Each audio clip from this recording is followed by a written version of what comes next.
recently this doorbell, this dynamic sounds doorbell, has been causing us a few issues. There are in fact two receivers. This is one of two, and this is two of two. Basically, the issue is with the transmitter. There are visitors we've had, and they've pressed the doorbell, and nothing has happened. We haven't heard it inside, so they've effectively been loitering with intent outside our property, as they fully intend to come in, but we haven't heard them. So we're going to take a look at this and see what the problem is. So I've got one of the doorbells plugged in. I'll just give it a gentle press. There, did you hear that? No, well, neither did I. Press it a bit firmer. We're in business. So there is very little wrong with this, but sometimes you press it and sometimes nothing happens, and we need to make it so every time you press it, it actually works. We'll give it a good press now. It doesn't respond well to the feather press, so we'll open it up. There's just a couple of crosshead screws in here and a battery there, 12 volt. I don't really feel the need to test that, as it's doing its job fine.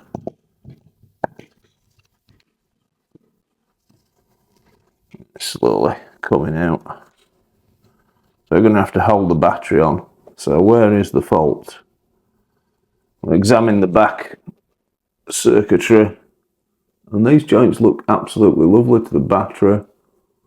You can get oxidization that corrodes down the legs of the joints. It's very difficult to see. So I think what I'm going to do before we order any new parts, as we could get lucky with this, is I'm just going to reflow all the joints to the switch. So my soldering iron's just got up to temperature, and I do prefer a pointed tip. So I'll just give it a little tin. I'm actually using some 60-40 solder, which I found works a lot better than the lead-free stuff.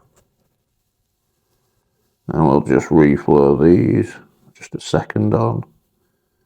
The PCB is actually one-sided, and it is this side.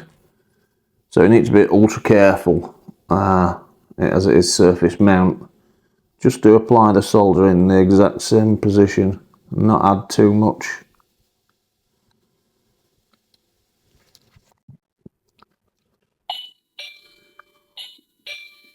So I've now reflowed the soldered joints on the switch, and here we are at the moment of truth.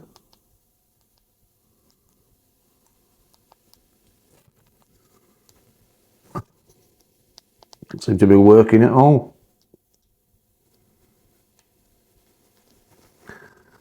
So we'll just press on the switch and rotate round. No, that's not having it. A good press with a screwdriver does it though.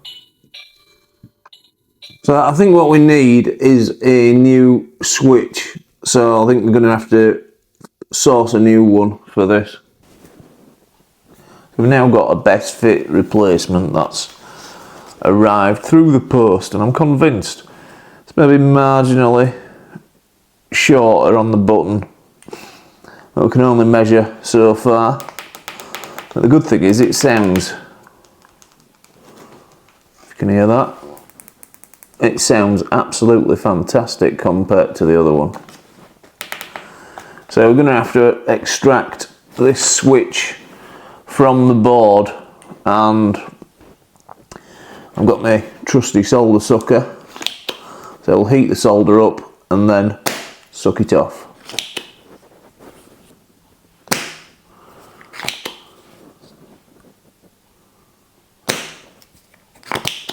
And that's now beginning to give up all by itself.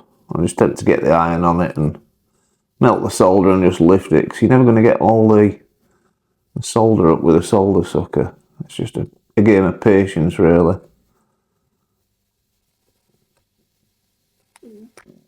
Best to go in short bursts not to damage the PCB, and it's off. Now the replacement is actually a little different.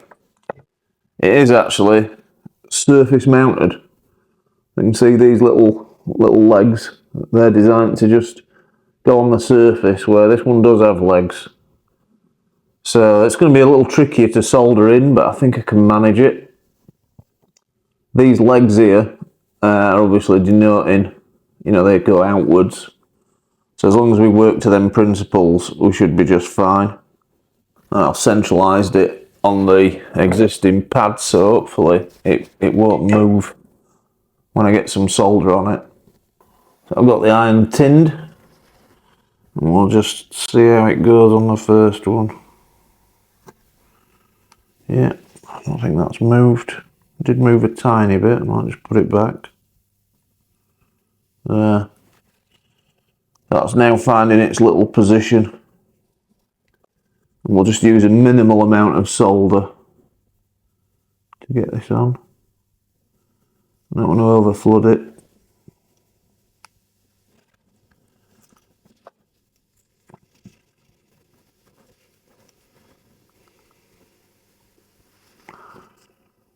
So hopefully that should be on.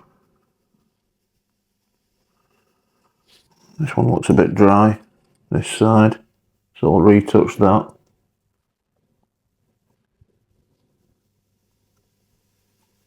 That looks better.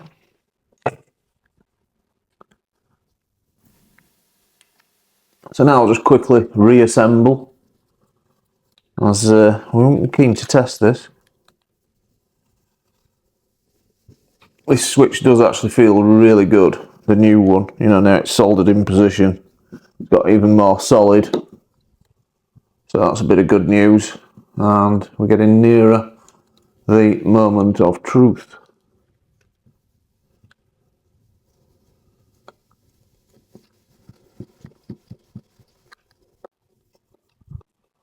Put the battery in. And there we go, that rings a bell.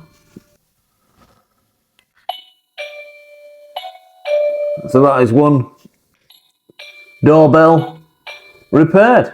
Many thanks for watching, and why not subscribe and press the bell on the video to learn of more low-cost repair solutions.